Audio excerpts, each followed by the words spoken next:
کہ اسلام کیا ہے، مجھے اس کے بارے میں بتائیے۔ اچھا، یہاں حدیث میں آپ نے لفظ سنا یا محمد صلی اللہ علیہ وسلم، تو انہوں نے کہا کہ یعنی عرض کی کہ اے محمد آپ ہمیں اسلام کے بارے میں بتائیے۔ اب انہوں نے حضور کی بارگاہ میں آ کر یا محمد کہا، لیکن آج کے دور میں اور حضور کے زمانے میں آپ پورا قرآن اٹھا کر دیکھ لیں، نبی کریم علیہ الصلوۃ والسلام کو جب بھی پکارا گیا تو یا محمد نہیں کہا گیا۔ قرآن کے اندر بھی جب اللہ نے اپنے محبوب کا ذکر کیا تو کبھی کہا یا ایھا المزمل، کبھی کہا یا ایھا المدثر۔ پر میں اگر کسی کو آواز دوں، میں کہوں اے عبداللہ یہاں آ جاؤ، نام لے کر آواز نہیں، جس طرح تم ایک دوسرے کو آپس میں بلاتے ہو کہ اے عبداللہ یہاں آ جاؤ، اے ابو بکر یہاں آ جاؤ، اے زید آپ یہاں آ جاؤ، جس طرح ہم نام لے کر پکارتے ہیں، اللہ نے فرمایا اپنے نبی کو جب پکارو گے تو نام لے کر نہیں پکارو گے، بلکہ جب اپنے محبوب کو پکارو گے تو اپنے محبوب کی صفات ذکر کرو گے۔ حضور کا نام تو محمد ہے، لیکن ہماری حیثیت نہیں کہ اب جب ہم حضور کو پکاریں تو نام لے کر کہیں، وہ تو اللہ کے محبوب ہیں۔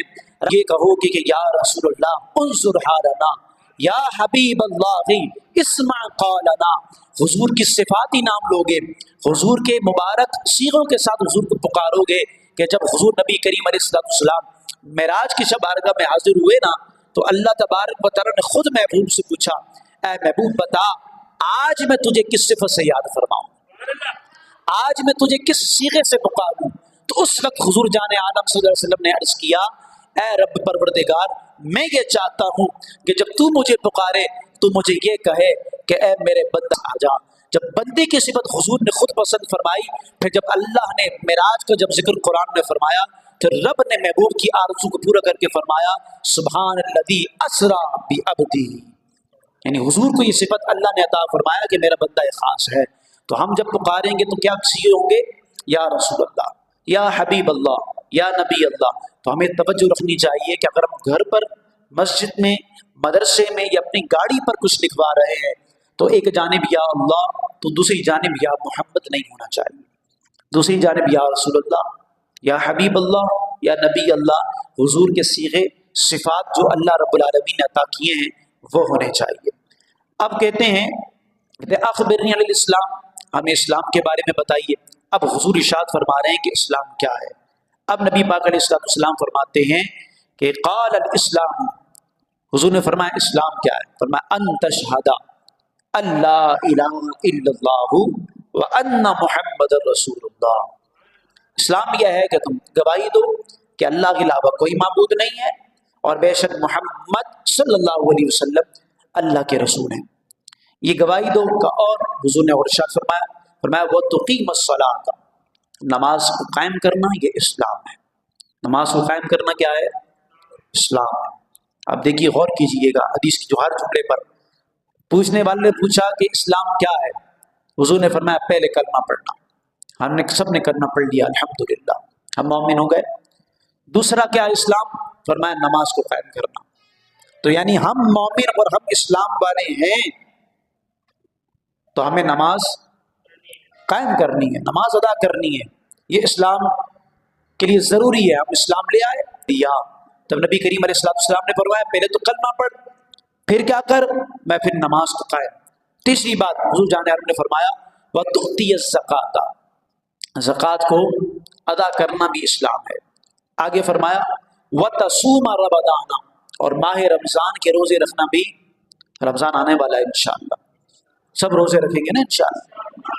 اللہ نے ہمیں زندگی دی، رمضان تک رب نے پہنچایا، رمضان کو ہم نے پایا تو ہم نے روزے پورے رکھنے انشاءاللہ۔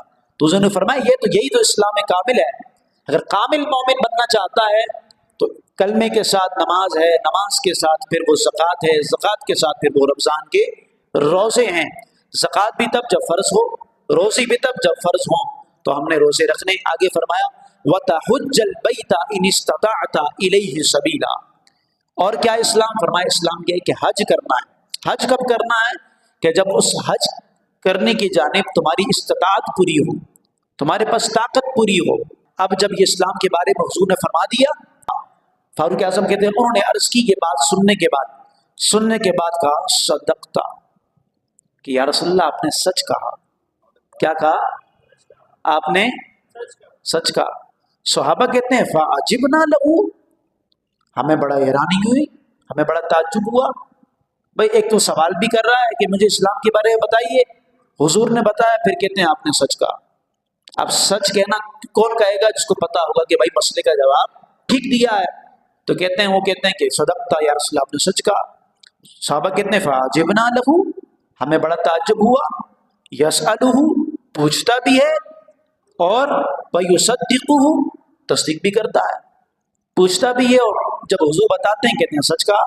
قالا، وہ عرض کرنے لگ گئے پھر، فاخبرنی، کہ یا رسول اللہ مجھے بتائیے ایمان کیا ہے؟ آپ نے تو بتایا اسلام کیا ہے، اب بتائیے یا رسول اللہ ایمان کیا ہے؟ نبی کریم علیہ الصلوۃ والسلام نے پھر ایمان کے بارے میں فرمایا ان تؤمن باللہ وملائکتہ وکتبہ ورسلہ والیوم الآخر۔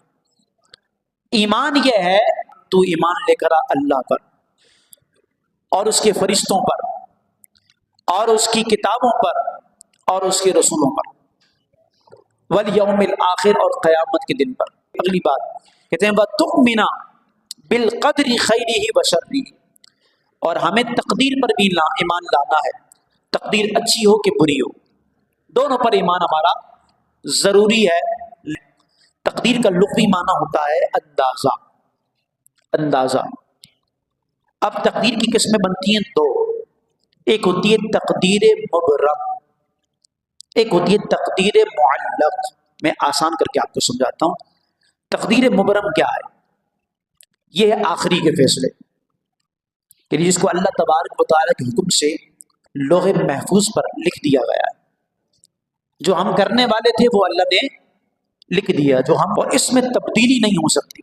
ایک ہوتی ہے تقدیر معلق، جس میں تبدیلی ہو جاتی ہے۔ ہم کہتے ہیں نا کہ آپ دعا مانگو، دعا تقدیر کو بدل دیتی ہے، تقدیر معلق ہے، یہ دعا سے بدل جاتی ہے، یہ عمل سے بدل جاتی ہے۔ مثال کے طور پر ہم نے حضرت آدم علیہ السلام نے دعا کی حضرت داؤد علیہ السلام کے حق میں، ان کی عمر تھی 60 سال۔ حضرت آدم علیہ السلام نے دعا کی مولا ان کی عمر بڑھا دے، تو ان کی دعا کی وجہ سے اللہ نے داؤد علیہ السلام کی عمر 60 سال سے 100 سال فرما دی۔ جیسے ہم سب دعا کرتے ہیں نا، تو بولا ہمارے والدین کو عمر خضری عطا فرما، ہمارے بھائی کو عمر خضری عطا فرما، کیوں کہ مولا اس کی عمر بڑھا دے۔ ہم دعا کرتے رہتے ہیں، اور نہ جانے رب کی بارگاہ میں کب دعا قبول ہوتی ہو اور اس کا وقت مقرر ہوتا ہوگا، لیکن رب اپنے نیک بندوں کی دعاؤں سے اس کی عمر بڑھا دیتا ہے۔ تو یہ واقعہ قرآن میں موجود، اسے کہتے ہیں تقدیر معلق، جو تبدیل ہوتی رہتی ہے۔ تو ہمیں ہر تقدیر پر ایمان لانا ہے، ہر تقدیر پر ایمان لانا ہے، چاہے وہ اچھی تقدیر ہو کہ بری تقدیر ہو۔ تو شخص پھر کہتا ہے فاخبرنی، مجھے بتائیے، کس کے بارے میں؟ عن الاحسان، احسان کیا ہے؟ قال، حضور نے فرمایا ان تعبد اللہ کأنک تراہ، احسان یہ ہے، احسان یہ ہے کہ جب تو عبادت کر تو اس انداز میں عبادت کر کہ تو اللہ تبارک و تعالی کو دیکھ رہا ہے۔ اب جب رب کو، جب یہ انسان تصور کر کے اپنی عبادت کرے گا، تو بتائیے عبادت کرتے ہوئے اس کا لباس میلا ہوگا؟ عبادت کرتے ہوئے اس کے ذہن میں کچھ دوسری بات کا خیال آئے گا؟ نہیں۔ عبادت کرتے ہوئے کہ اس کی توجہ دوسری جانب جائے گی؟ نہیں جائے گی۔ وہ کہے گا دنیا کے جب لوگوں کے سامنے کھڑا ہوتا ہوں تو بڑا ساج بشاج لباس صاف ستھرے انداز میں کھڑا ہوتا ہوں، اور جب بارگاہ الہی میں کھڑا ہوں گا تو میرا لباس میلا کیسے ہوگا؟ اب اگلا جملہ سنیے گا، نبی پاک علیہ الصلوۃ والسلام نے فرمایا اگر یہ کیفیت نہ بنے، یہ تو اللہ والوں کی کیفیت ہے نا، کہ وہ عبادت کیسے کرتے ہیں کہ جیسے رب کو دیکھ رہے ہیں۔ اب فرمایا اگر یہ کیفیت نہ ہو، یعنی کہ یہ نہ بن سکے کہ ہم اب رب کو دیکھ رہے ہیں، کہتے ہیں فَإِن لَمْ تَكُنْ تَرَاهُ فَإِنَّهُ يَرَاكَ، اگر یہ کیفیت نہ بنے کہ ہم رب کو دیکھ رہے ہیں، تو سرکار نے فرمایا پھر یہ کیفیت بناؤ کہ رب تمہیں دیکھ رہا ہے۔ یہ تو ہونی چاہیے نا کہ رب ہمیں دیکھ رہا ہے۔ میری عبادت کیسی ہو؟ جس کی میں کر رہا ہوں وہ مجھے دیکھ رہا ہے۔ میری نماز کیسی ہو؟ جس کے لیے پڑھ رہا ہوں وہ ہمیں دیکھ رہا ہے۔ اب دنیا داروں کی ولیمے بارات میں جب جاتا ہوں تو میرا لباس گندا نہیں ہوتا. میں دیکھتا ہوں کہ یار لوگ دیکھیں گے, مہمان دیکھیں گے, لوگ دیکھیں گے, مہمان دیکھیں گے, لباس گندا ہوگا کیسا لگے گا. اے مسلمان, نماز میں تیرا رب تجھے دیکھ رہا ہوتا ہے, کیسا لگتا ہے. لوگ دیکھیں گے کیسا لگے گا اس کی فکر تو مجھے ہے, لیکن میرا رب مجھے دیکھ رہا ہے تو میں کیسا لگوں گا یہ مجھے فکر نہیں ہے. زمانہ ایسا ہے, ہم کہتے ہیں یار نماز پڑھ لو, لباس اتنا گندا ہے, امام صاحب میرا کام ہی ایسا ہے, میں لباس نہیں. اسی ٹائم اگر کہیں شادی میں جانا ہو تو پھر 5 منٹ آپ انتظار کریں, ابھی آیا ابھی. ہمیں اس پر سوچنا چاہیے کہ رب کی عبادت کرے تو اہتمام کے ساتھ, حضور پر درود پڑھے تو اہتمام کے ساتھ. ابھی شب برات آ رہی ہے, جس طرح اس میں ہم سب کو بخشش چاہنی ہے. یہ وہ رات ہے کہ جس رات اللہ کریم بنی خلق کی بکریوں سے زیادہ لوگوں کی بخشش فرماتا ہے. تو ہمیں ہمارے بخشش کا اللہ کے سامان بن جائے تو ہم سب نے تیاری کے ساتھ آنا ہے. جو ہم نے حدیث سنی ہے میں مختصر خلاصہ آپ کے سامنے ذکر کر دوں تاکہ آپ کے ذہن میں سارے الفاظ آ جائیں. کہ فاروق اعظم کہتے ہیں کہ ایک شخص آیا حضور کی بارگاہ میں, اور ہم اس کو نہیں پہچانتے تھے, نہ وہ دور سے آیا تھا. آیا وہ حضور کے بالکل قریب بیٹھ گیا, اپنے زانوں پر ہاتھ رکھے, حضور سے کہتا ہے بتائیے حضور اسلام کیا ہے. حضور نے فرمایا کلمہ پڑھ, نماز پڑھ, زکوٰۃ دے, تو اور رمضان بات اور روزے رکھ, یہ اسلام ہے. کہتے ہیں عرض کرتے ہیں یا رسول اللہ اچھا یہ بتائیے ایمان کیا ہے. نبی پاک علیہ السلام نے ایمان کے بارے میں بتایا کہ کتابوں پر ایمان لا, رسولوں پر ایمان لا, فرشتوں پر ایمان لا, آخرت پر ایمان لا, تقدیر پر ایمان لا. پھر عرض کرتے ہیں یا رسول اللہ صلی اللہ علیہ وسلم یہ بتائیے احسان کیا ہے.